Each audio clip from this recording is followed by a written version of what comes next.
बिस्मिल्लाहिर्रहमानिर्रहीम starting with the name of अल्लाह he is the most merciful and the most gracious. हम आज school के बारे में कुछ जुमले बताएंगे। इसके तर्जुमा में पश्तो और उर्दू में भी करूँगा। सबसे पहले जो जुमला है से यूर लेसन, तुम अपना सबक सुनाओ, मतलब तखपल सबक वावरवा। इंग्लिश की बंगवेलिशु से your lesson. Second number sentence है the examination is driving near, मतलब इम्तिहान करीब आ रहा है।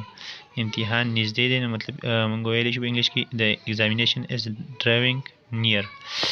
Our school is situation outside the city, मतलब हमारा स्कूल जो है ना शहर से बाहर वाक़ है। Our school is situated outside the city. Fourth number sentence है it is building is very magnificent, मतलब इसकी इमारत जो है ना बहुत बड़े आलीशान वाला है। ये मतलब इमारत देर खा आलीशान वाला है।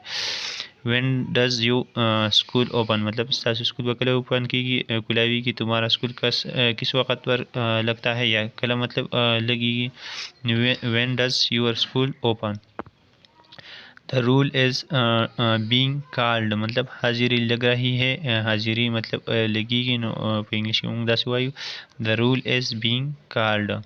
7 नंबर सेंटेंस थे he was late for school, मतलब उसे स्कूल पहुंचने में देर हो गई, मतलब अगर स्कूल था पर रसीदों के लेट शो, मतलब he was late for school.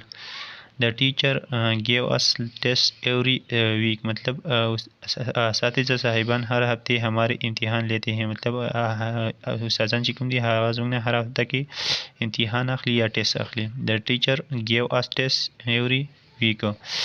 My brother is scholarship holder, मतलब मेरा भाई स्कॉलरशिप लिया है। 10 नंबर सेंटेंस थे I have you paid the college dues, मतलब तुमने कॉलेज की फीस अदा की है, कर दी है, मतलब have you paid the college dues. We have finished our course, मतलब हमने अपना निसाब ख़त्म कर लिया है, मतलब हम कल सबक पूरा कर लेते हैं। We have finished our course, मतलब कदा नोरे जुमले तासु तो पकार हुई नज़मों चैनल सब्सक्राइब के वीडियो लाइक कई। Thank you so much for watching.